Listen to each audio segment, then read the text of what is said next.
Alhamdulillahilladzi anzala as-sakinata fi qulubil mu'minin liyazdadu imanan ma'a imanihim. Allahumma salli wa sallim wa barik ala sayyidina Muhammad wa ala alihi wa ashabihi ajma'in. Ya Allah, ya Hayyu ya Qayyum, bi rahmatika nastaghith. Allahumma nawwir qulubana bi nuri hidayat, bi nuri ma'rifatika ya Allah, kama nawarul ardu bi nuri syamsika abadan abada. Ya Allah, Allahumma ftah lana hikmataka wansur alaina rahmataka ya dzal jalali wal ikram. La haula wala quwwata illa billahil aliyil azim. Rabbana atina min ladunka rahmah wa hayyi lana min amrina rasyada. Amin ya Allah ya rabbal alamin. Apakah Allah Subhanahu wa taala menyaksikan pertemuan kita? Tolong dijawab. Pasti. Apakah Allah yang maha mendengarkan setiap kata yang terucap?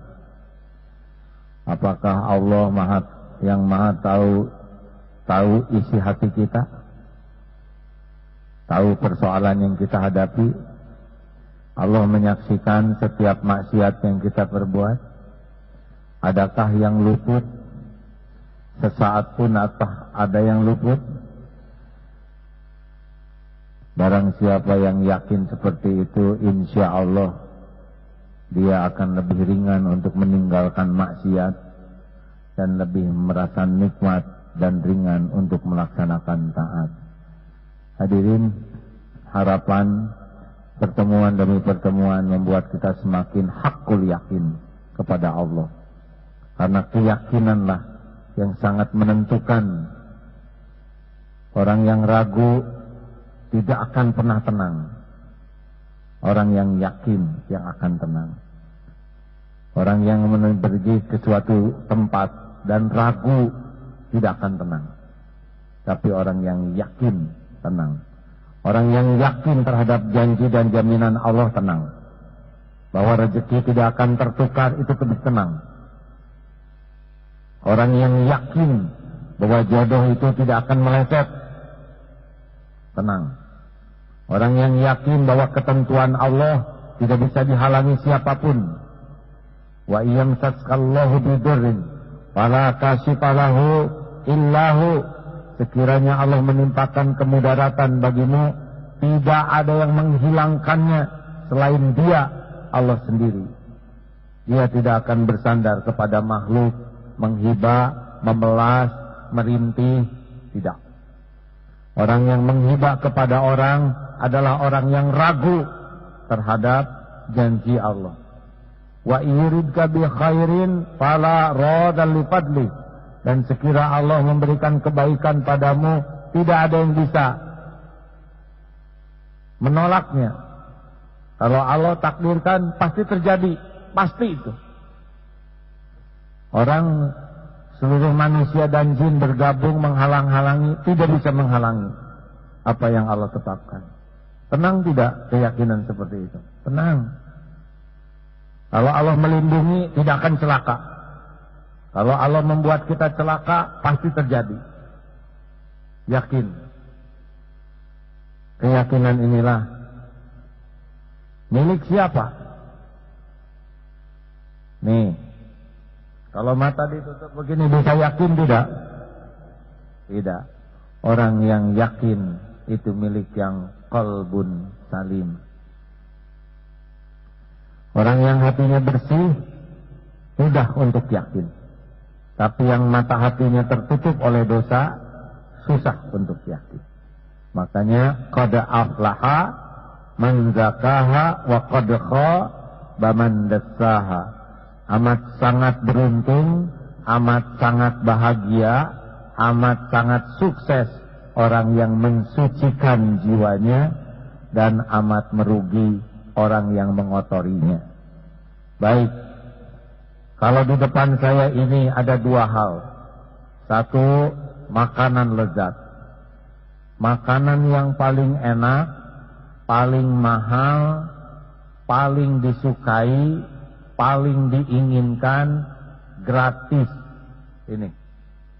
Tapi di sebelah sini, ular kobra sedang lapar, siap mematuk. Keinginan, kesukaan, idaman, ancaman. Mana yang harus prioritas kita pikirkan? Yang kita sukai atau yang membahayakan? Jawab hadirin. Saya mau makan kue aja. Tidak bisa enak. Karena saat dia makan dia dipatuk. Keracunan, binasa. Tapi kalau ini sudah diatasi, bisa menikmati ini tidak? Leluasa? Nah, itulah rahasia hidup. Jadi dalam hidup ini kita sengsara karena kita fokus kepada yang kita sukai, bukan kepada yang membahayakan kita. Makanya tidak bahagia. Kenapa? Karena setiap kita terancam, kita rugi oleh yang membahayakan, kita tidak bisa bahagia. Jadi sekarang kita harus tahu apa yang mengancam kita. Baik, kita singkirkan dulu kue, ya. Jangan takut dengan keinginan kita. Allah sudah tahu kok. Allah tahu apa yang kita inginkan. Allah Maha tahu apa yang kita perlukan. Dan Allah yang menggenggam apa yang kita perlukan. Benar? Selama ini saja kita nggak jelas keinginannya masih hidup, ya kan? Halo? Apa yang berbahaya bagi kita? Sekarang kita harus mulai tahu ancaman bagi kita itu siapa? Musuh? Yahudi? Tetangga? Geng motor? Setan? Atau diri kita sendiri? Ini gak ada yang jawab begini nih. Siapa yang paling membahayakan kita? In ahsantum ahsantum li anfusikum wa in asatum falaha. Kebaikan yang kita lakukan akan kembali kepada kita tepat berlipat. Sekecil apapun keburukan akan kembali kepada kita. Faman ya'mal mithqala dzarratin khairan yarah wa man ya'mal mithqala dzarratin syarran yarah. Sekecil apapun kebaikan kita pasti lihat balasannya. Sekecil apapun keburukan, misalkan ada semut dicabuti kakinya satu persatu, tidak ada yang lihat, Allah pasti lihat, pasti ada balasannya. Jadi kita ini benar-benar akan memikul apa yang kita lakukan. Apakah orang lain bahaya bagi kita? Jawab.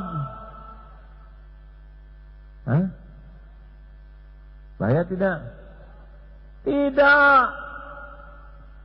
Tidak ada yang membahayakan kita selain kelakuan sendiri. Tapi dia menghina saya, Dia menghina, dia sedang memperlihatkan kehinaannya sendiri. Dia menghina, dia sedang bikin dosa untuk dirinya sendiri. Sedangkan kita yang dihina, terserah kita. Mau sakit hati boleh, mau memaafkan boleh, dan yang kembali kepada kita adalah perbuatan kita. Dihina tidak ada bahayanya. Monyet lo, mau jawab apa?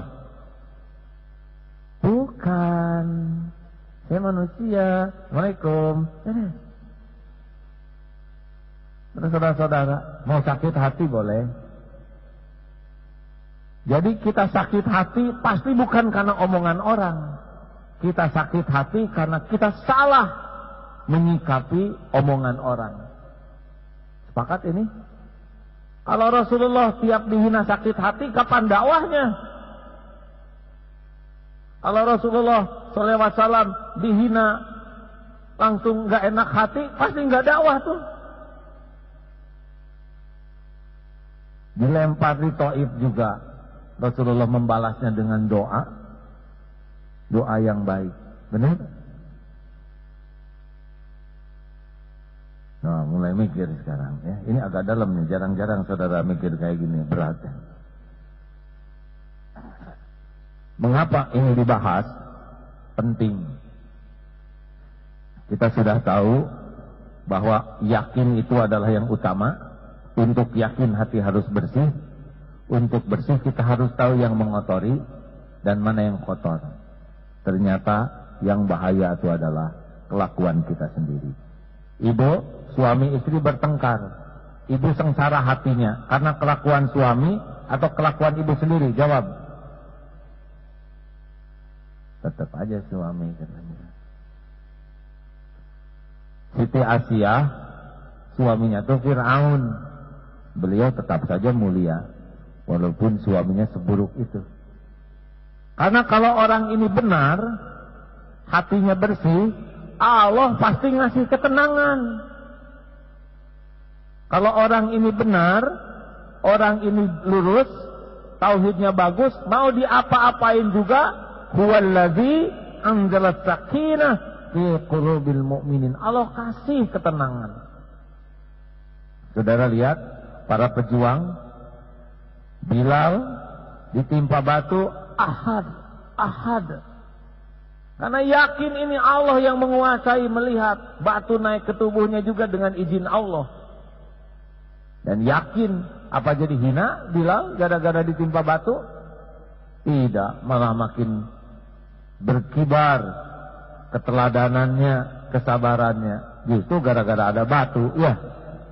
Halo? Oke, ini saudara paham tidak? Salah satu yang membuat Bilal dikenang kehebatannya justru karena ada batu yang menimpanya. Jadi batu itu tidak menyebabkan kehinaan. Karena sikapnya yang baik, adanya batu ditimpakan, nampak kemuliaannya. Benar? Kita juga sering kena batu yang, awas ya, gua hajar lu. Beda sekali dengan Bilal kan? Makanya nampak kehinaannya justru ketika ada cobaan. Baik, kalau gitu tetangga yang jahil sama kita bahaya tidak? Tidak, ya. Kalau gitu setan bahaya tidak? Setan tuh tidak bisa apa-apa selain ngebisikin. Kita ini celaka bukan karena bisikan setan. Kita ini celaka karena ngikut nurut bisikan setan. Paham? Ya, setan memang seksi bisik-bisik itu. Yang bagian ngaco. Pulang dari sini, ada yang pakaiannya terbatas, kata setan. Lihat, lihat. Keputusan lihat atau tidak ada pada saudara. Saudara putuskan, lihat. Jangan kedip, ini pandangan pertama, masih halal. Walaupun 1 jam. Dalam bilangan 5 detik, kalau mata tidak dipalingkan, langsung ada persepsi di otak. Langsung bikin rencana nih. 10 detik, kata dokter ya, kalau tidak segera dirubah pikirannya, maka aktif hormon di tubuh kita. Kalau hormon sudah aktif, udah error saja. Makanya lihat. Ingat, tidak nunduk. Makin nunduk, hati jadi tenang, pikiran jadi jernih, ibadah jadi nikmat, munajat jadi lezat. Tapi kalau mata tidak terjaga, tahajud bisa hilang, doanya garing, ibadah juga hampa, tidak ada rasanya. Setan pasti ngebisikin, tapi keputusan mau nurut atau tidak, syariatnya di tangan kita. Jelas? Mari sekarang kita memasuki. Jadi, apa yang harus kita lakukan supaya kita bersih? Kita harus mulai tobat, mencari tahu tentang dosa kita, kita akui, kita mohonkan ampun kepada Allah, kita berhenti dari dosa, dan kita berazam untuk tidak melakukannya lagi. Satu itu tobat, dan yang kedua cegah hati kita kotor. Ini ajalah dulu ya. Sebetulnya ada yang ketiga, penuhi hati ini dengan zikrullah. Jadi sudah digosek tuh, kemudian dijaga jangan sampai kotor, dan diberikan kekuatan supaya setiap ada yang kotor mental sendiri. Halo? Mau begitu hati kita dibersihkan, dijaga jangan sampai ada yang mengotori, dan diisi si hati ini sehingga setiap yang kotor mental sendiri. Itu yang namanya yakin nanti. Nah ini Bapak, kita tahu dalam surat An-Nisa 79, a'udzubillahi minasyaitonirrajim, ma asabaka min hasanatin faminallah wa ma asabaka min sayyi'atin famin nafsik, min sayyi'atin famin nafsik. Tak ada satupun kebaikan yang datang kecuali datang dari Allah, dan tak ada keburukan yang menimpa kecuali karena keburukan kita sendiri. Jadi sekarang kejadian apapun, tolong digarisbawahi, kejadian apapun yang tidak enak, yang jelek, yang melukai, yang membuat gelisah, sakit badan, sakit hati, tertekan, kecuali harus ketahuan apa nih dosa yang mengundangnya. Masih ingat dari dompet? Dompet hilang, udah nggak usah sibuk mikirin copet kurang ajar. Ini satu bis segini banyaknya, yang hilang dompet saya pasti udah diatur oleh Allah. Apa dosa yang saya lakukan sehingga dompet saya ditakdirkan hilang? Itu yang terpenting. Boleh teriak maling, maling, bolehlah, itu sekedar ikhtiar ya. Dompet saya hilang, maling. Tapi di sini bukan itu yang terpenting. Yang terpenting adalah ketemu dosa apa. Masih ingat dosanya apa? Dulu dibahas kan? Dosanya dosa Jumatan. Kesini 10.000, kesini 1.000, itu waktu Jumatan. Lagi Jumatan ngantuk, kotak infak datang, masukin uang refleks. Selesai Jumatan, ke warung, bungkus. Inna lillahi wa inna ilaihi raji'un. Kenapa? Salah masuk. Jadi yang masuk ke masjid berapa tadi? 10.000. Rencananya berapa? 1.000. Bagus, saudara, ada kejujuran ya. Sekali merokok 10.000, sebulan 300.000, setahun 3.600.000. Jumatan 1.000, sebulan 4.000, setahun 48.000. Merokok 3.600.000. Jumatan 48. Merokok 3.600.000. Jumatan 48. Merokok. Allah tahu tidak nih uang titipan dia dipakai apa? Tahu tidak? Kalau orang lebih banyak berkorban buat rokok daripada buat Allah, lebih ingin dekat dengan rokok daripada ingin dekat dengan Allah, lebih takut jauh dari rokok daripada takut jauh dari Allah, lebih banyak ingat rokok daripada ingat Allah, berarti rokok sudah jadi ilahnya nih, udah jadi Tuhan. Makanya tidak ada riwayat perokok itu hidupnya tenang.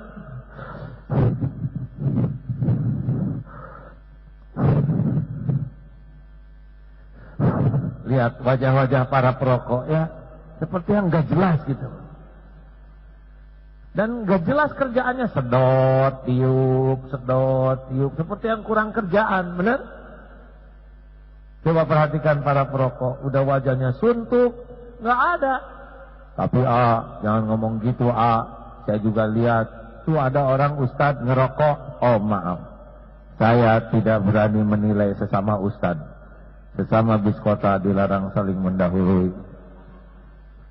Saya tidak berani menilai orang lain, tetapi saya hanya akan meniru contoh Rasulullah SAW dan ditiru oleh para sahabat.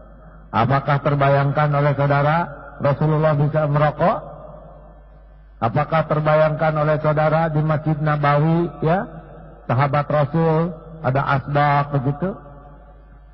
Ada yang sanggup membayangkan tidak? Khalid bin Walid merokok Terbayangkan oleh saudara sedang tawaf merokok, labbaik Allahumma labbaik. Terbayangkah? Rasulullah pasti nggak kuat kita membayangkan, betul? Para sahabat juga nggak kuat membayangkannya. Bagaimana Imam Syafi'i? Terbayangkah beliau seorang perokok? Ya ayyuhalladzina amanu. Terbayangkah? Tidak. Cukup itu saja jawabannya ya. Jadi jangan suka nyari contoh selain contoh yang dipastikan keselamatannya. Rasulullah SAW. Para perokok biasanya mah enakin ceramah si Agin. Hari ini nyiksa begini.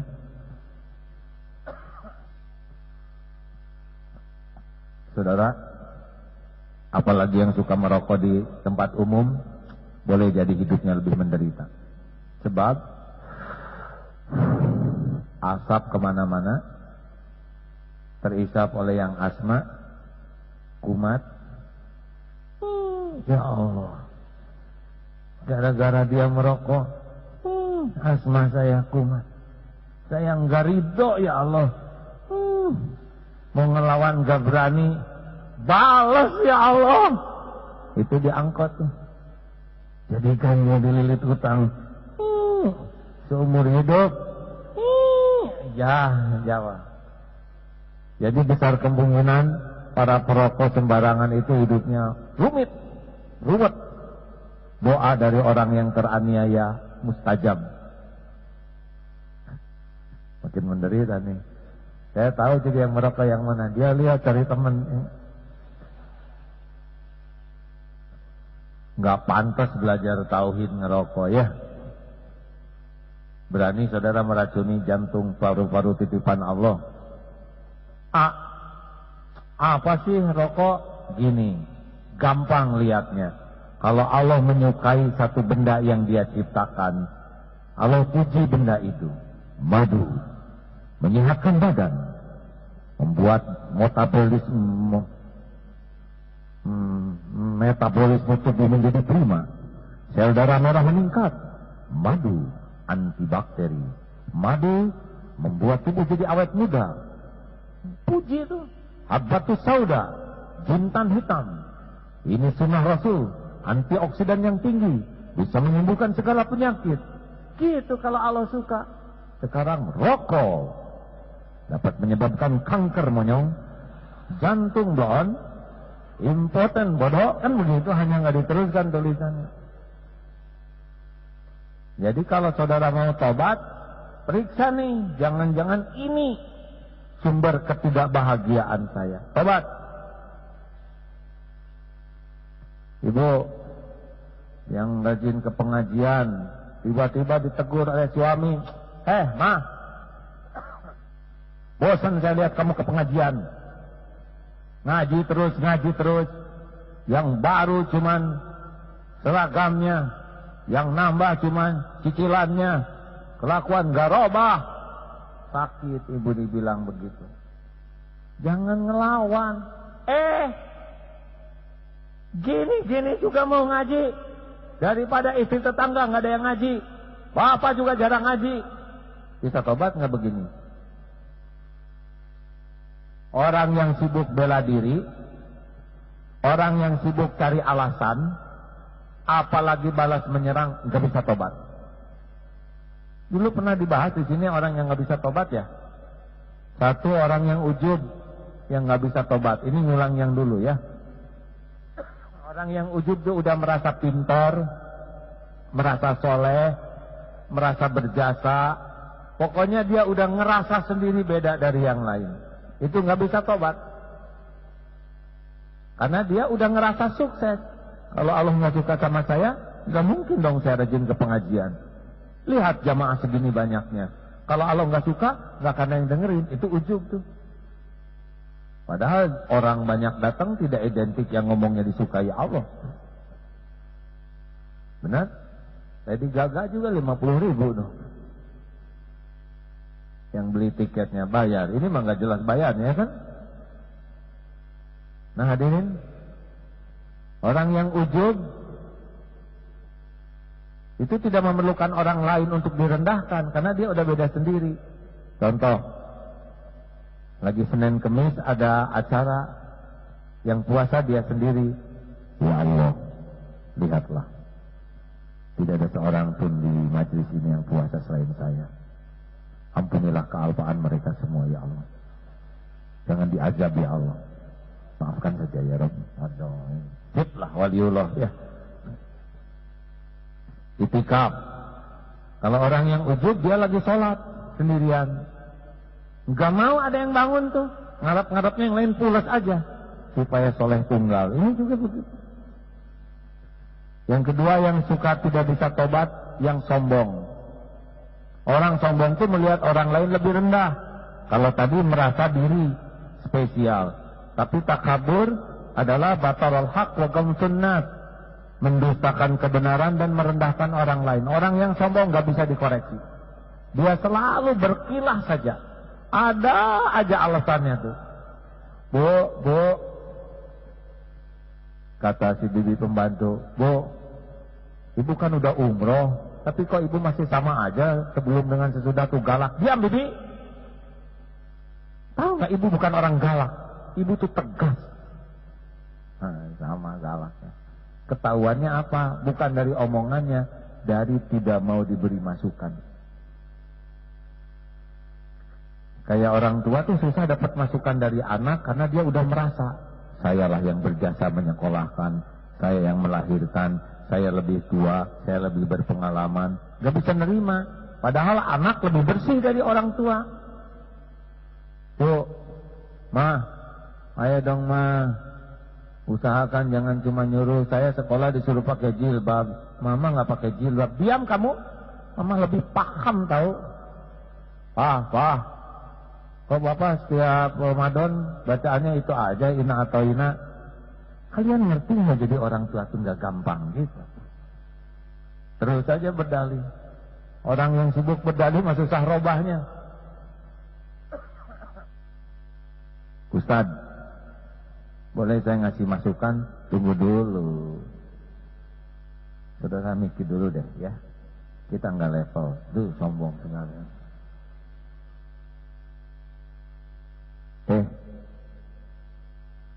Anak tuh lebih bersih dari orang tua. Kita harusnya banyak belajar ke anak. Coba lihat, balita. Disakiti apa aja, legowo. Habisin makan, kamu bikin gemes. Awas. Mau 10 kali dimarah tetap aja meluk ya kan, legowo. Iya kan?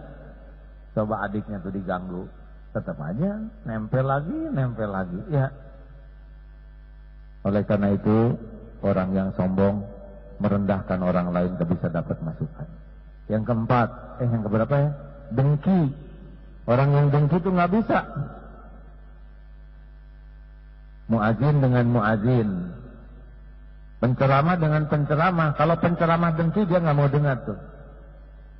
Si penceramah yang didengkinya, saya tahu modal dia kok. Dia tamatnya juga lebih muda dari saya. Waktu saya kuliah dia kan baru SMA, lewat. Gak ada ilmu yang bisa masuk. Lalu apalagi yang tidak bisa? Merasa teraniaya. Kalau kita merasa disakiti seseorang, apapun yang dia lakukan kita nggak bisa terima. Karena udah keburu benci. Nah minimal itu tuh. Kalau hilang itu enak. Misalkan ada yang bilang begini, Bu, cobalah Bu, jangan cuma ngaji, yang penting tuh bukti. Mikir. Ya Allah, saya ditegur suami saya, ini takdirmu. Boleh jadi engkau mengingatkan saya bahwa saya memang terlalu sibuk ke pengajian, sibuk dengan baju. Iya Bu, saya perhatikan Ibu kalau pengajian, kalau sholat duha itu cepat sekali. Tapi kalau dandan khusyuk sekali. Yang mana sih yang Ibu cari? Oh ya Allah, memang saya akui, waktu sholat juga pikiran saya dandanan ya. Daripada ngejawab, ya Pak, terima kasih Pak, makasih ya. Tapi terima kasihnya tuh yang tulus, jangan makasih ya, mau apa lagi Tok, makasih. Jangan. Ya Allah, takdir suami saya. Emang suaminya juga galak, jarang mandi, nggak usah mikirin itu.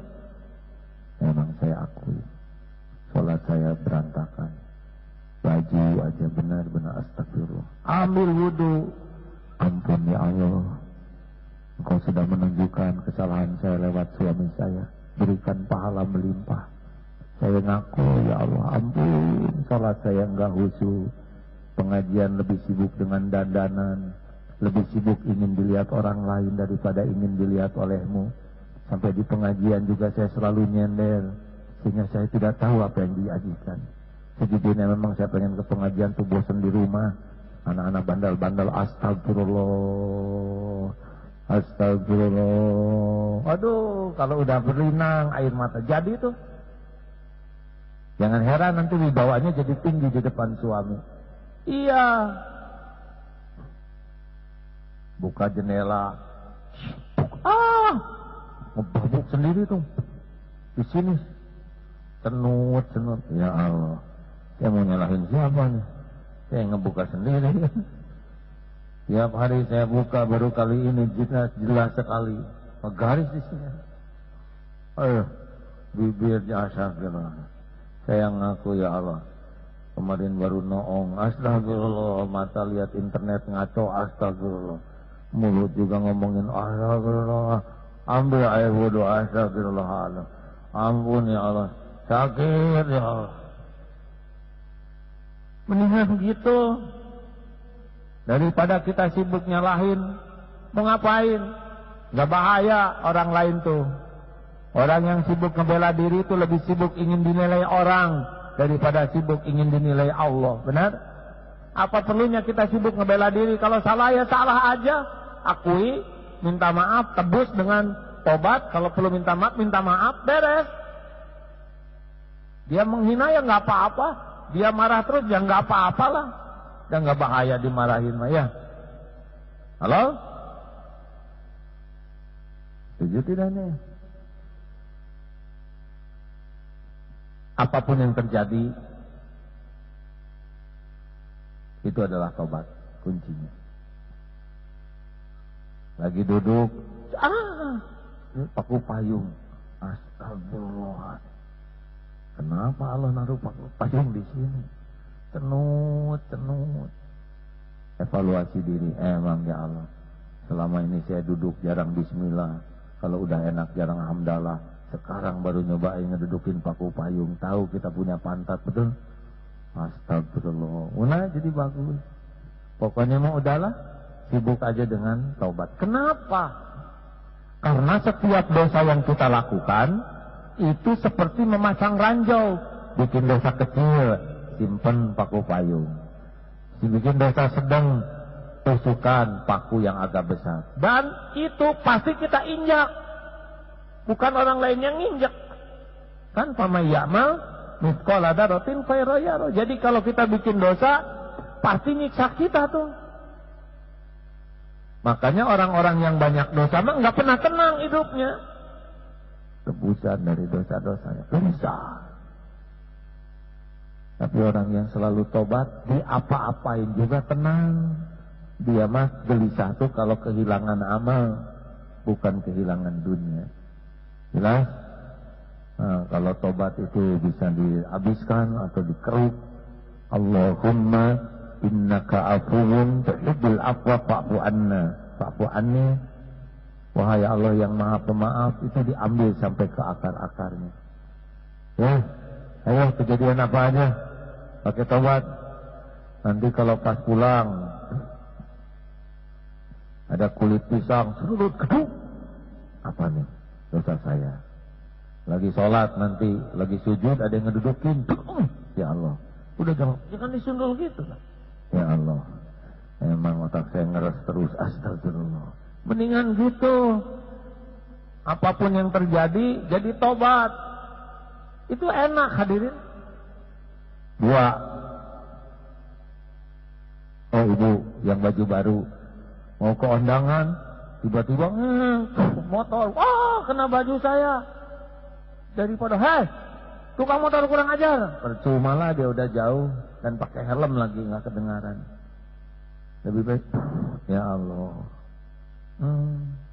ini baju baru, ini yang sebelah mah enggak, semuanya saya.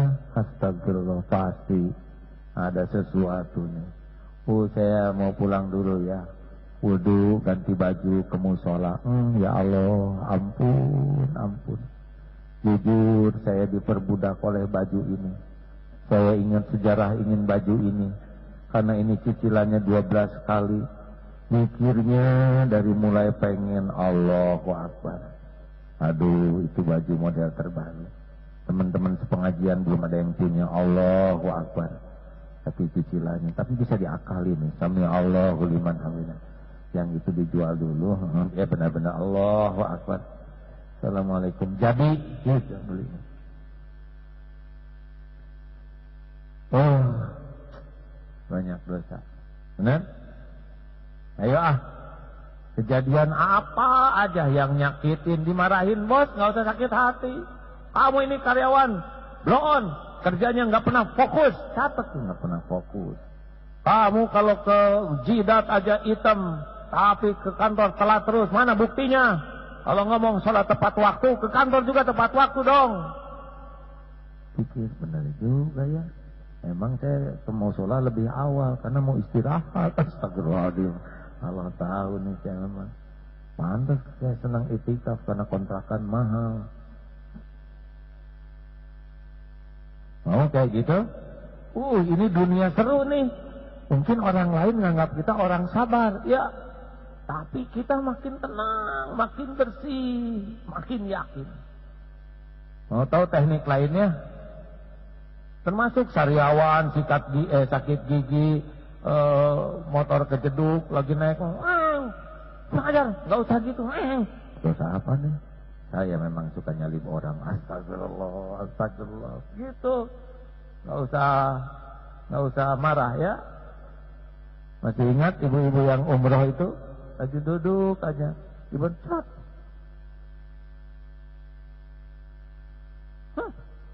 Merpati merah, Masya Allah. Tapi ibu ini langsung nangis tuh. Aku sambil ganti nangis, ya nggak gampang. Merpati kena kepala tuh nggak gampang. Udah diceritakan kan? Satu, lintasannya harus pas, karena beda lintasan nggak kena. Yang kedua, kecepatan merpati juga tidak boleh terlalu cepat, tidak lambat, kalau nggak lewat ya. Yang ketiga, sudut kemiringannya ya. Dan yang keempat, yang terpenting, tingkat kemulesan merpati. Karena kalau dia nggak mules nggak keluar juga. Si ibu mah nggak ada urusan dengan merpati. Ya Allah, kau maha tahu pikiran saya kotor. Dan kotoran merpati itu membuat umroh ibu tuh jadi penuh tangisan tobat. Bagus, benar? Kotornya cuma dikit, tobatnya yang bagus. Setuju hadirin? Ini dunia orang yang mau yakin tuh di sini. Sesakit apapun nggak apa-apa. Sakit misalkan, aduh asam urat sakit, ya Allah ngaku, aduh ini saya kaki jarang ke masjid kayak gini, astagfirullah cenut, Allah tolong, astagfirullah, Allah, sambil istighfar, lebih ringan tuh. Ada seorang tentara kena penyakit gula, kakinya luka, nggak bisa sembuh. Itu mah keun weh. Ini teh tebusan dari dosa kaki. Jarang ke masjid, pernah nendang orang, ini tebusannya. Sekarang sembuh juga tuh. Tapi selama sakit itu hanya astagfirullah, astagfirullah. Kebayang siapa yang ditendang, apa yang disepak ya. Jelas hadirin? 2. Kenapa ibu ketawa sendiri, Bu? 2. Teknik mencari kesalahan kita lainnya adalah gunakan sarana nostalgia. Misalkan reuni. Oh, reuni itu harus taubat. Astagfirullahaladzim, si eta, aduh, cinta pertama, astagfirullah, ya Allah. Dosa pertama. Jangan malah cengar-cengir. Dah itu teh dosa. Benar? Lihat ke bekas SMA dulu kan udah balik. Ini dia lihat ke warung, aduh Darmaji yang nggak pisang goreng cuman bayar 1. Yang di astagfirullah. Jadi terus tobat. Lewat ke rumah sakit, astagfirullah, waktu di opname naksir suster, aduh astagfirullah. Jadi terus apapun kejadian jadikan tobat. Pokoknya kejadian apa-apa buka filenya. Maaf ini ya. Pernah suatu saat di pasar, game. Apa tuh berani manggil nama? Nggak pakai AA, nggak pakai game. Masih ingat nggak sama tante? Sudah sepuh nih. Kamu kan dulu naksir anak saya. Tapi ingat ini takdir Allah nih ketemu dengan si tante. Pasar segini banyaknya orang, segini luasnya, ketemu lagi. Pasti Allah yang ngatur. Masih ingat nggak? Kamu kan dulu sering kena ke rumah saya. Coba pakai kamu lagi. Ya Allah, ini mah pembuka. Ampun, dibuka file. Oh, astagfirullah. Jadikan sarana tobat. Nggak usah tante udah tua-tua nggak tahu sopan santun, itu kan masa lalu, nggak usah ngomong gitu. Mendingan ya Allah, takdir ini pasti untuk mengingatkan dosa-dosa. Ambil air wudhu, pergi ke musola, ke masjid, itikaf, buka filenya, sholat sunat 2 rakaat, minta ampun, masya Allah. Itu tobat tuh kayak gitu hadirin. Jadi diusahakan dibuka satu persatu. Kejadian demi kejadian. Makin bersih makin tenang. Makin bersih makin nyaman hati ini. Makin enak nanti tangisannya. Masya Allah. Jelas ini. Kejadian apapun jadikan sarana tobat. Karena dosa kita di mana-mana. Ibu ketemu dengan seseorang, ibu bertamu. Ibu rumah tangganya teh judes sekali ke pembantunya. Maaf ya Bu ya, pembantu saya ini orang kampung sekali. Saya tuh jengkel sama dia. Otaknya tuh lemot. Dia pendidikannya kurang satu, luar biasa. Ibu teh nggak enak. Ya Allah, Engkau takdirkan ini saya ketemu dengan orang yang judes ke pembantunya. Padahal saya melakukan hal yang sama. Astagfirullahaladzim. Ini pasti takdir ini mengingatkan dosa-dosa saya. Gitu. Telah meninggal dunia, telah mati, orang yang sedang berpacaran di sebuah kotej dalam keadaan titik. Baca itu, lihat itu, langsung buka file kita. Siapa tahu ada yang punya file yang sama. Telah ditangkap seorang koruptor. Dia memang koruptor kelas 3. Langsung jangan, ini mirip nih dengan saya. Gitu, astagfirullah. Pokoknya kejadian apa aja, tarik untuk membuka file dosa-dosa kita. Jadi banyak istighfarnya. Jelas kan ini? Ini enak tak, dunia hidup kayak gini tuh. Tenang. Kita punya fokus karena kita tahu yang akan membuat kita sengsara, yang akan membuat kita celaka adalah dosa kita. Sebelum semua itu terjadi, kita jadikan berantas. Termasuk hal yang penting, Kok pada lihat ke atas? Memang kadang-kadang nama saya Robah nih, Hadi Fikri ya. Sudah lihatnya ke sini, kadang-kadang lihat ke atas. Jadi termasuk di PHK, dililit hutang, ditagih ya, pokoknya disakitin orang. Udah nggak usah rewel, jangan takut. Itu karunia Allah tuh. Kalau kita benar-benar sakit hati kita tuh, disakitin normal. Sakit hati itu normal, jengkel itu normal, tersinggung itu normal, perih hati, nelangsa, gelisah itu normal. Yang jangan itu adalah dikekepin. Sakit. Terus jadi sembuh enggak? Enggak. Udah, ini pasti tebusan dari dosa saya.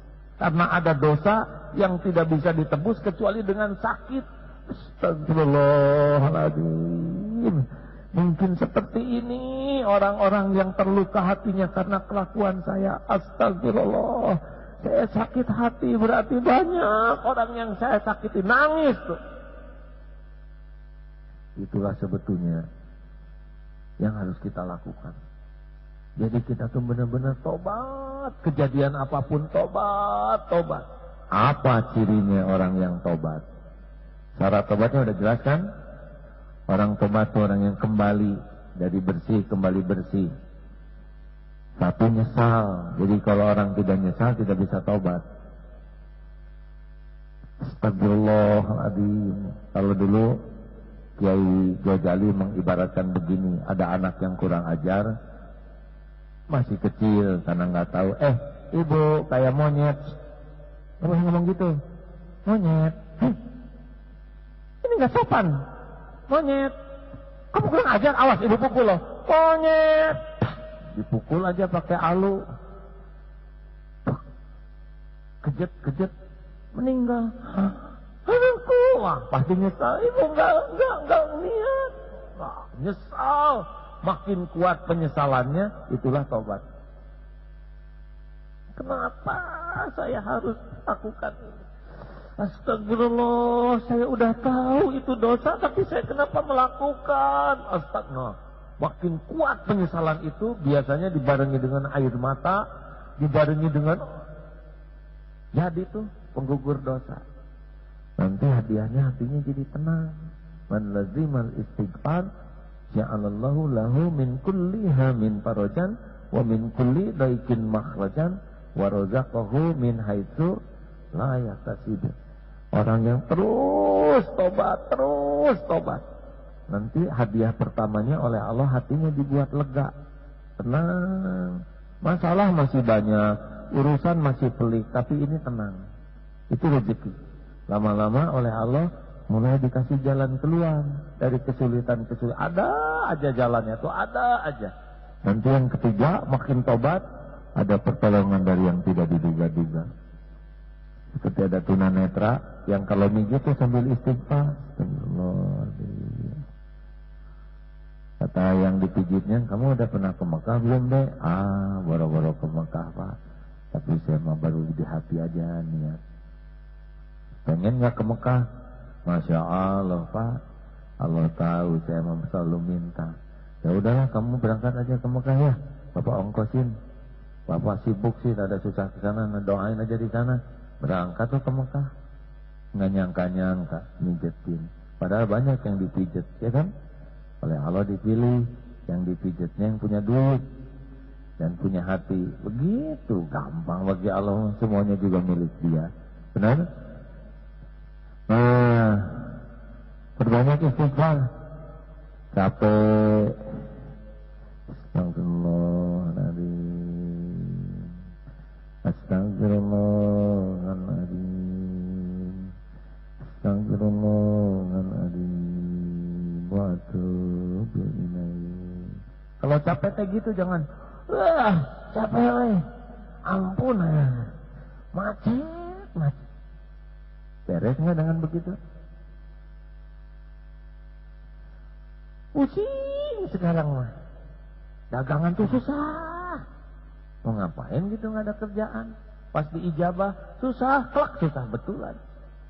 Nah, Mendingan astagfirullahaladzim, capek di jalan, capek, enak itu dengan istighfar. Makin letih, makin habis dosanya. Setuju hadirin?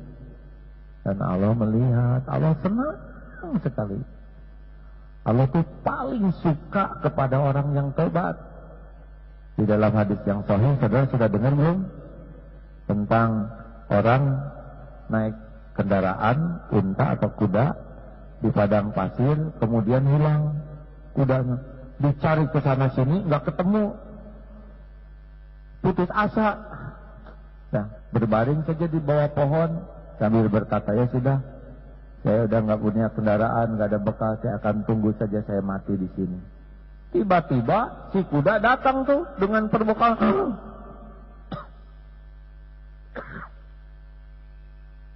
Saking gembiranya sampai batuk. Saking gembiranya orang itu mengatakan, kuda saya datang, ya Allah, Engkau hambaku, aku Tuhanmu. Begitu. Total ini kebaliknya. Saking gembiranya sampai ngomongnya fatal. Tapi itu dimaklumi karena Allah Subhanahu wa ta'ala jauh lebih bahagia melihat hambanya bertobat dibanding orang tadi gembira menemukan kendaraan. Jadi sebanyak apapun dosa, kalau tobat, ampunan Allah lebih besar lagi. Dan kalau kita tobat, kata Syekh Abdul Qadir Jailani, ada 4 ciri orang yang tobatnya bagus. 1, kalau orang tobatnya bagus bisa dilihat dari bicaranya, bersih dari sia-sia, bersih dari maksiat. Falyaqul khairan aw liyasmut. Orang yang tobatnya bagus, perkataannya makin bagus, bersih ya. Bukan bagus kata-katanya, tapi bersih dari ria, bersih dari ujub, berlebihan. Karena peka hatinya. Kalau orang tobat kan peka hatinya. Karena peka hatinya tiap mau ngomong, radarnya jalan. Jangan ngomong ini, jangan ngomong itu. Jadi pas bicaranya. 2, orang yang tobatnya bagus tidak ada dengki kepada orang yang beriman. Senang aja. Orang naik pangkat, senang. Tetangganya yang sama-sama dalam penantian jodoh, ada jodohnya, senang. Pas lagi yang nikah sama dia tuh adalah idaman si ini. Alhamdulillah, ada takdir. Sama-sama ngelamar kerja, tahu-tahu teman yang berempat keterima semua, tinggal dia yang belum. Alhamdulillah, nggak ada dengki. Pokoknya teman beli motor, kita naik sepeda, alhamdulillah, senang aja.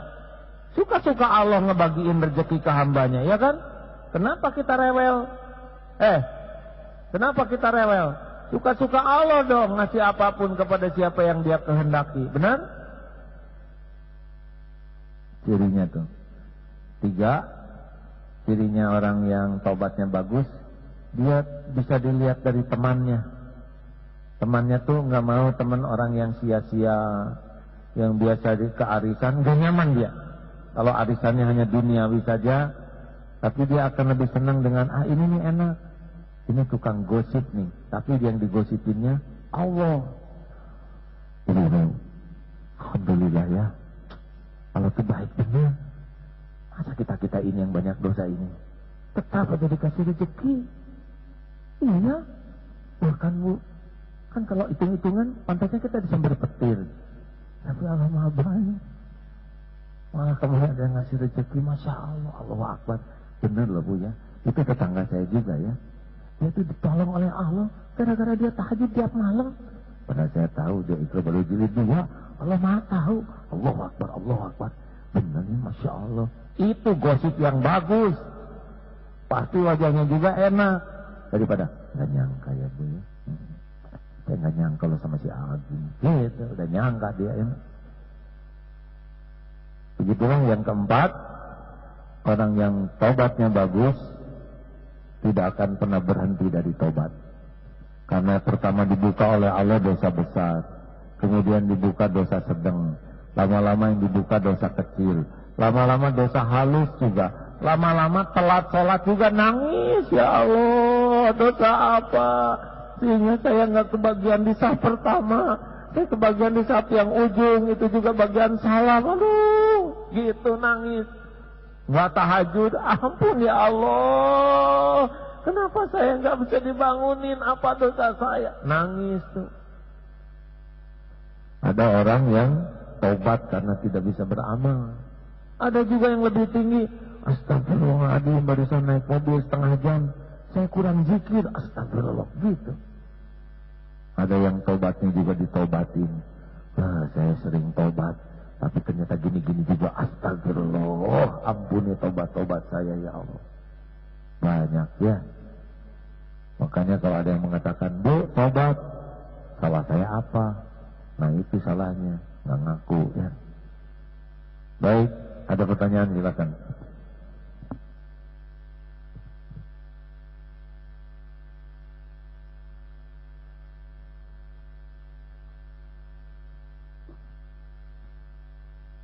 Assalamualaikum warahmatullahi wabarakatuh.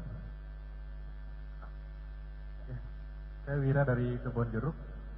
Saya ingin bertanya tentang salah satu kalimat di doa sholat duha.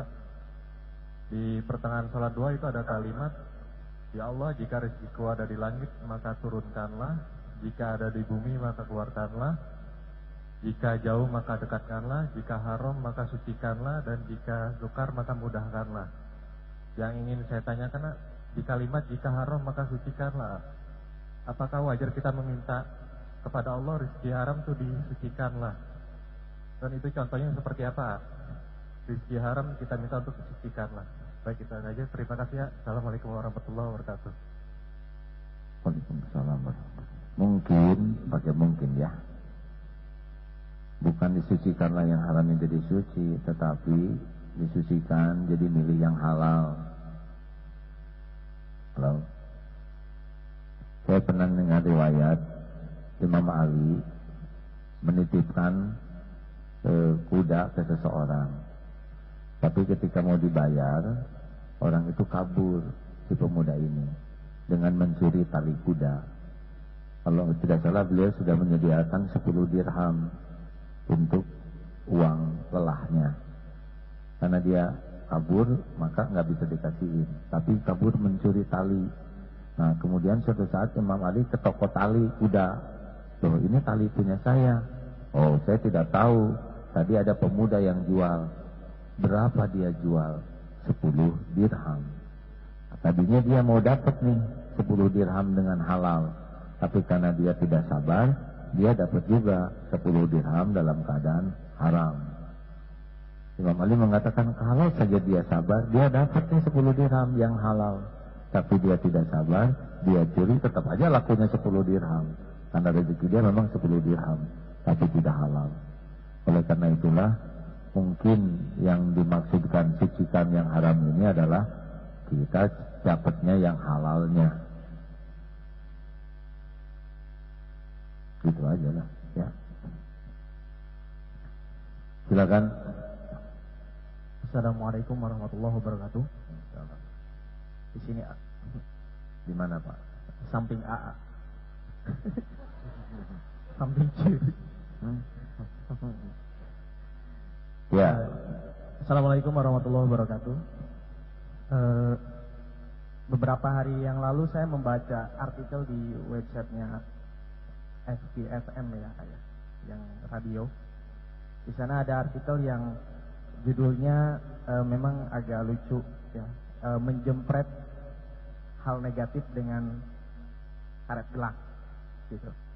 Dan saya perhatikan memang masuk akal di sini tentang merubah diri ya, tentang bagaimana merangsang diri untuk berubah dulu sebelum merubah orang lain dengan metode menjepret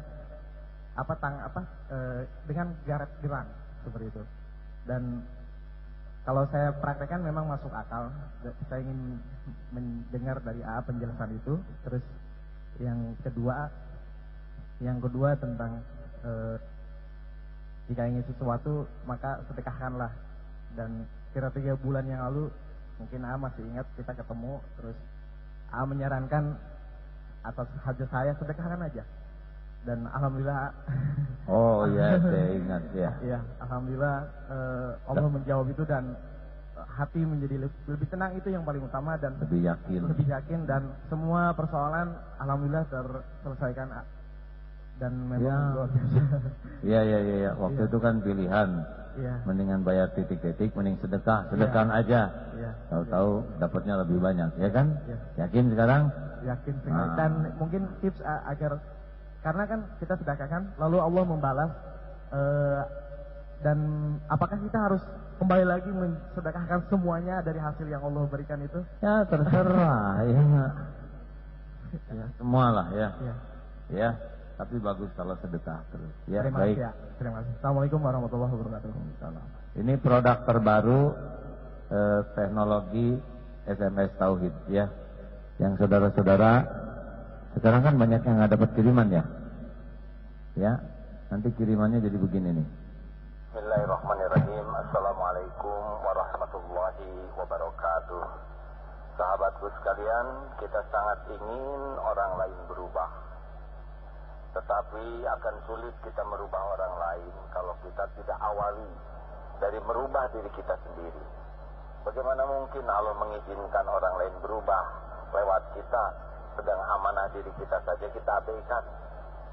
Jadi siapapun yang ingin melakukan perubahan, kuncinya adalah merubah diri sendiri.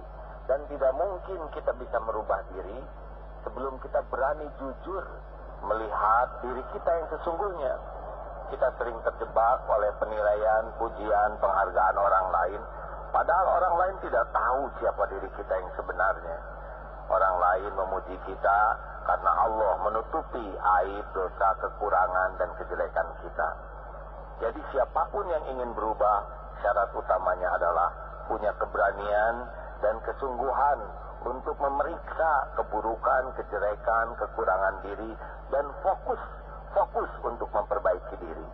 Lillahi ta'ala, barang siapa yang sibuk memperbaiki diri, pada saat yang sama sesungguhnya dia sudah berbuat sesuatu untuk membantu memperbaiki orang lain. 3M, mulai dari diri sendiri, mulai dari hal yang kecil, dan mulai saat ini. Assalamualaikum. 1,5 menit. Jadi nanti SMS-nya dalam bentuk suara. Minat?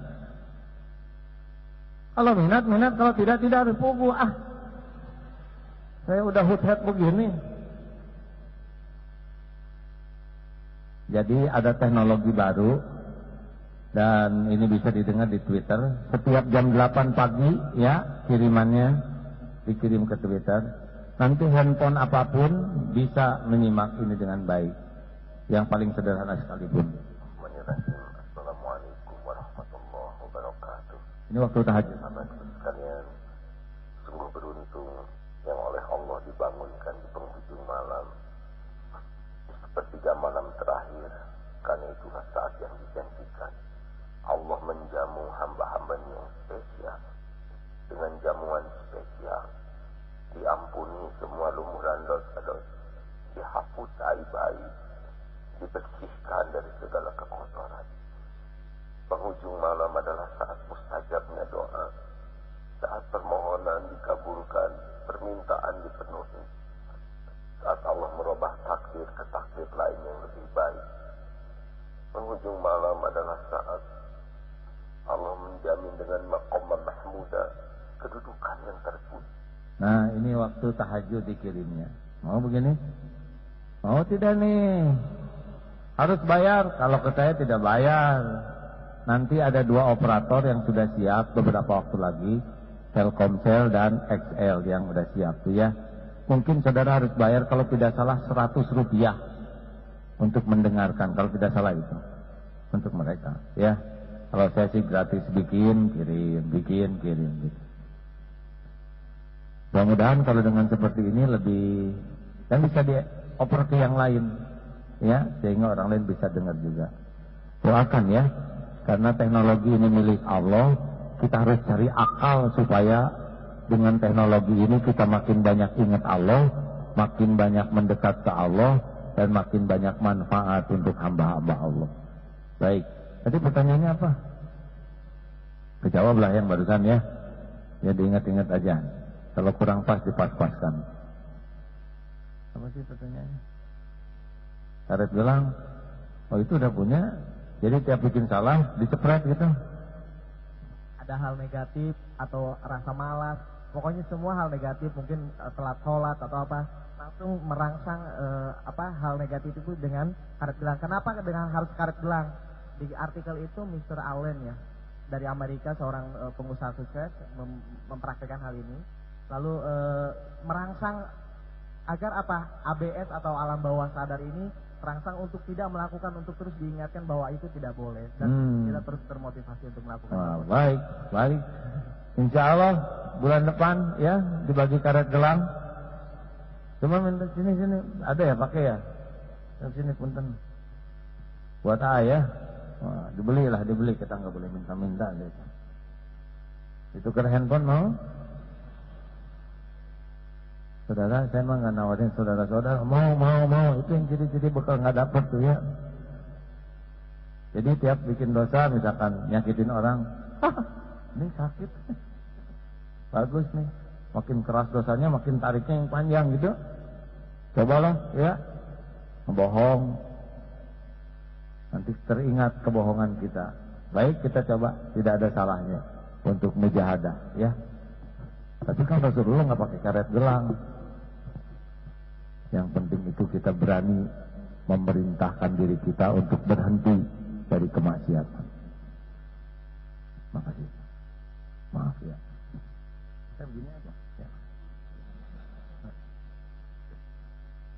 Ya, ada lagi penanya. SMS Tauhid sedang diuji karena mulai 1 Juni tidak bisa lintas operator gratis.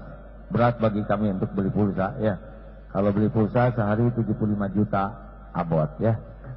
Karena harus cari yang gratisnya. Tapi hikmahnya Telkomsel sekarang sudah ngirim pakai nama. Udah dapat yang pakai Telkomsel? Langsung pakai nama Aagim di sananya ya. Dan XL untuk komunitas. Silakan. Assalamualaikum warahmatullahi wabarakatuh. Nama saya Julianto. Saya mau nanya, lebih baik mana antara memaafkan dengan meminta maaf atas sebuah kesalahan? Assalamualaikum warahmatullahi wabarakatuh. Loh. Penting mana memaafkan dan meminta maaf? Loh. Lebih baik mana meminta maaf dan memaafkan atas sebuah kesalahan? Nah, yang salahnya siapa? Kalau kita yang salah, utamanya minta maaf. Kalau orang lain yang salah, utamanya memaafkan. Ya kan? Gitu kan? Kalau kita yang berbuat salah dan menuntut orang yang tidak salah minta maaf, itu kacau. Ya, gitulah judulnya ya. Silakan. Assalamualaikum warahmatullahi wabarakatuh. Assalamualaikum warahmatullahi wabarakatuh. Saya mau nanya, tadi yang seperti sudah sampaikan bahwa ada salah satu tipe orang yang tidak bisa diterima pintu tobatnya adalah orang yang sudah kena ujub ria hatinya gitu. Maaf, bukan tidak diterima pintu tobatnya, ya, tetapi dia memiliki kesulitan untuk bertobat. Ya. Mohon maaf itu, ya mungkin seperti itu. Nah, yang ingin saya tanyakan adalah, apakah tidak bisa orang itu mendapatkan cara untuk berusaha mengikhtiar bahwa dia bisa bertobat, atau kita hanya mengharapkan pertolongan Allah atau hidayah seperti itu. Itu yang pertama. Dan yang kedua adalah bagaimana kita menyakipainya atau menghadapinya apabila kondisinya diterapkan pada kita terhadap pada hubungan anak dan ayah gitu, istri dengan suami, guru dengan murid seperti itu. Bagaimana kita menghadapi orang yang seperti itu? Baik. Assalamualaikum warahmatullahi wabarakatuh. Waalaikumsalam. Jadi kalau orang sombong, ria, takabur, ujub, itu harus nyari ilmunya. Ilmu tauhid ini membantu orang jadi tahu siapa dirinya. Orang yang kenal Allah akan sadar bahwa dia itu tidak ada apa-apanya, gitu. Orang yang kenal Allah akan sadar bahwa kita dihormati itu karena Allah nutupin aib kita. Orang yang kenal Allah akan yakin bahwa harta, gelar, pangkat, jabatan itu titipan Allah sebentar saja, bukan karena kehebatan kita, gitu. Jadi harus nyari ilmunya, Kang. Ya. Lalu bagaimana kalau suami atau istrinya yang sombong, atau ke orang tua yang begitu, ya, yang nggak apa-apa, tobat aja terus kita. Kalau kita makin tobat, makin kuat ibadahnya, secara syariat aura kita tuh makin kuat itu, ketenangan kita, dan hakikatnya doa kita makin mustajab. Ini ya, kalau orang bersih hatinya itu makin nyaman orang tuh di sekitar kita. Makin bersih hati kita, kita akan nyaman dengan diri kita, orang-orang sekitar pun nyaman. Kalau kita udah mulai naik, sombong, ujub, takabur, kita nggak akan enak dengan diri kita. Karena kita nuntut orang lain hormat, nuntut orang lain menghargai, nuntut orang lain memperlakukan spesial. Dan sikap ini tuh orang juga nggak enak di sekitar kita. Jelas? Makanya pernah nggak kita ketemu orang yang kita tuh nggak ngobrol tapi nggak enak deket dengan dia. Aduh, itu teh nggak enakeun. Kenapa? Karena dia udah ngangkat dirinya di dalam hatinya tuh. Saya ini orang yang penting.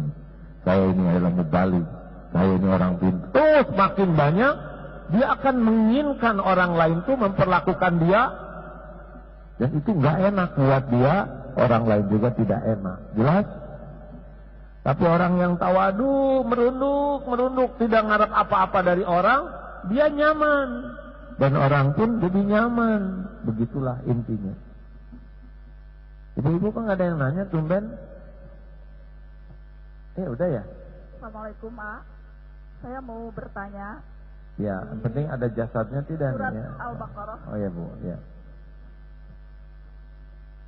Surat Al-Baqarah ayat 239. Yang artinya, jika kamu dalam keadaan takut atau bahaya, maka sholatlah sambil berjalan atau berkendaraan.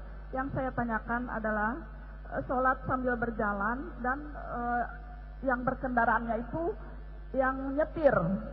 Bagaimana sholatnya? Terima kasih. Assalamualaikum warahmatullahi wabarakatuh. Waalaikumsalam warahmatullahi wabarakatuh. Memang ada kondisi yang membuat kita tidak punya pilihan kecuali harus melakukannya, ya. Misalkan dalam kendaraan yang tidak mungkin tidak bisa tidak lakukan saja. Walaupun sebetulnya sebaiknya sih disempurnakan, karena di Indonesia tidak ada yang darurat kelihatannya, ya. Berhenti, harus mau tuh berhenti, lakukan sholat dengan baik, sempurnakan. Kalaupun di jamaah takhir lah yang nanti bisa ketemu dengan waktu sholat, ya. Tapi kalau tidak, sangat emergensi, ya sambil nyetir saja, Allahu Akbar. Tapi ya lihat ke jalan, kalau merem ya nanti bisa ada rem tangkal namanya, ya. Begitulah, Bu. Dan misalkan kita naik kendaraan, naik pesawat, ya, pilihannya jamaah takhir, kita bisa sholat di darat, pilih yang di darat. Jangan karena enak sambil duduk, tayamum. Nah, jangan milih enak, ya, tapi milih yang paling bisa disempurnakan. Baik, satu terakhir ibu-ibu ada cukup? Ya, Teteh silakan. Ya, belum bunyi. Terima kasih. Ini dari mana aja yang datang teh? Ada yang dari Sumatera? Ya, kita akan segera tutup dengan doa, ya. Assalamualaikum warahmatullahi wabarakatuh. Yang saya pengen tanyakan adalah masalah yang saya sedang hadapi gitu ya, tentang akhlak. Karena yang saya pahami gitu ya, orang akan menilai kita itu adalah dari apa yang kita perbuat gitu, bukan dari ibadah kita, bukan dari ini kita, tapi benar-benar dari perilaku kita sehari-hari gitu ya.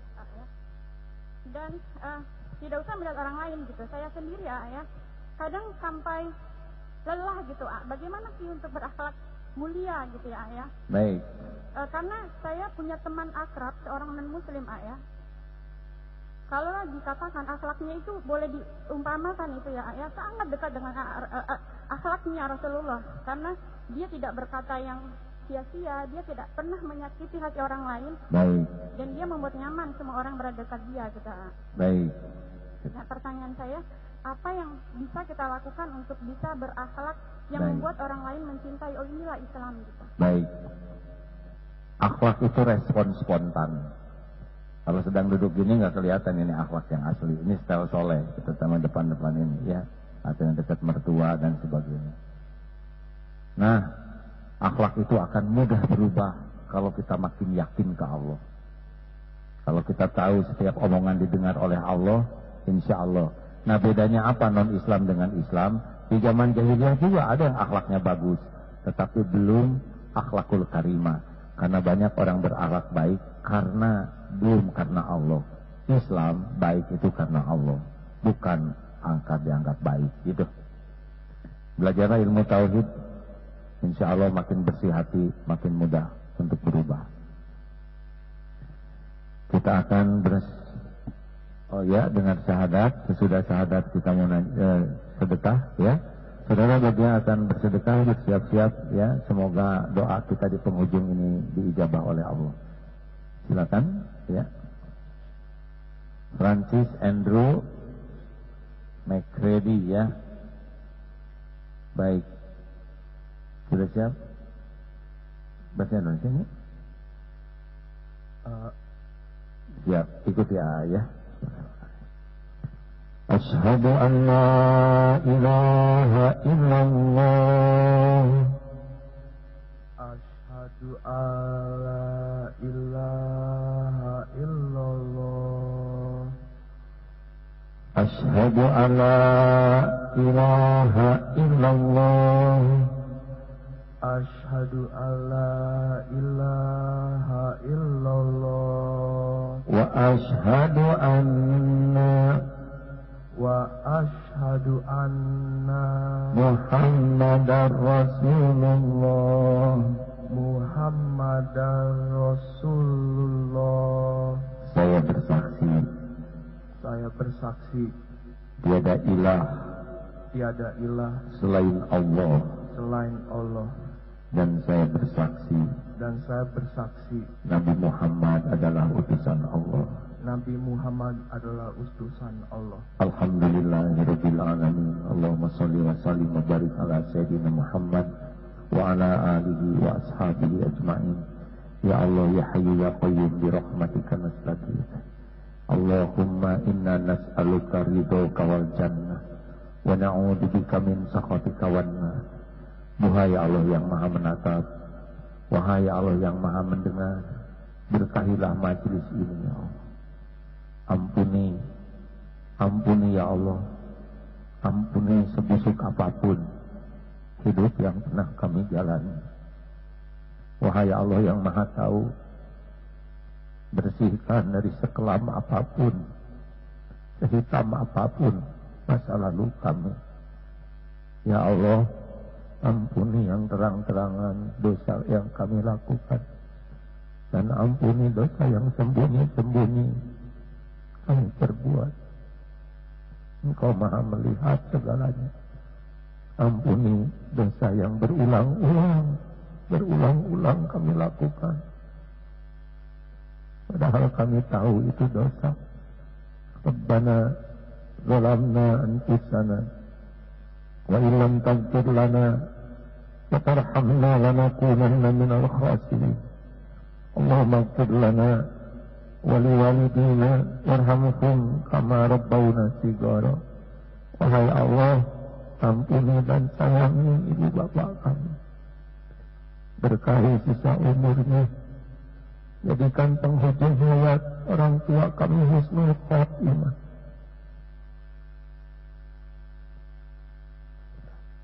Lapangkan kuburnya ya Allah, jadikan keduanya ahli surga-Mu.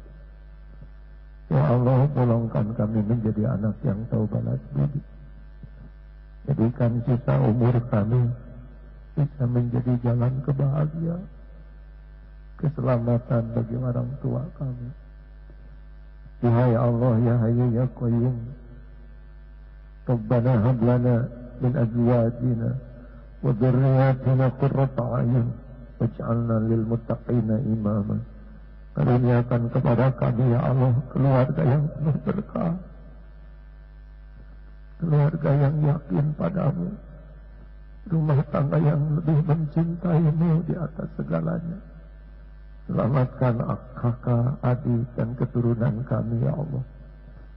Jadikan keluarga kami keluarga yang betul-betul merindukan perjumpaan dengan-Mu.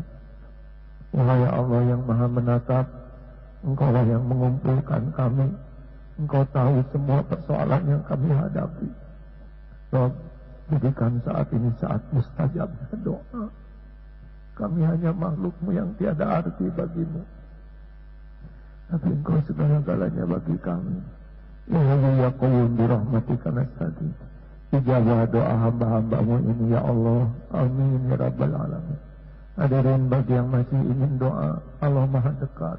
Wa huwa ma'akum aina ma kuntum. Doalah masing-masing hadirin. Amin ya Allah. Doalah saudaraku, Allah Maha mendengar, Allah Maha memperhatikan. Allah janji tidak akan mengecewakan. Doa bisa merubah takdir. Doalah saudaraku. Amin. Amin. Ya Hayyu ya Qayyum.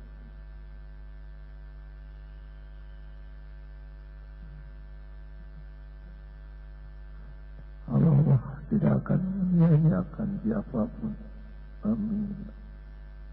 Doa yang Maha menatap, berikan kelapangan bagi yang dihimpit masalah, kesulitan ya Allah. Ya Fatah, ya Ghani, cukupi kami dengan rezekimu yang halal, jauhkan dari yang haram. Lepaskan kami dari himpitan hutang piutang.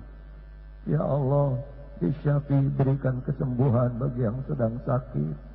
Wahai Allah, sembuhkan yang sedang sakit ya Rabb. Ya Arhamar Rahimin, ya Dzal Jalali wal Ikram. Allahumma ighfiril mu'minina wal mu'minat wal muslimina wal muslimat al ahya'i minkum wal amwat. Rabbana atina fid dunya hasanah wa fil akhirati hasanah wa qina adzabannar. Subhana rabbika rabbil izzati amma yasifun. Wassalamun ala al-mursalin walhamdulillahi rabbil alamin.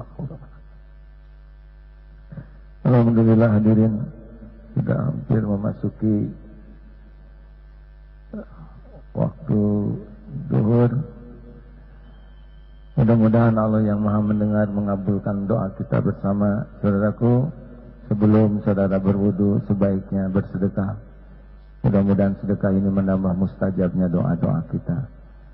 Insya Allah kita akan jumpa lagi dalam kesempatan bulan depan. Tanggal berapa? Tanggal 8 hari Ahad ya.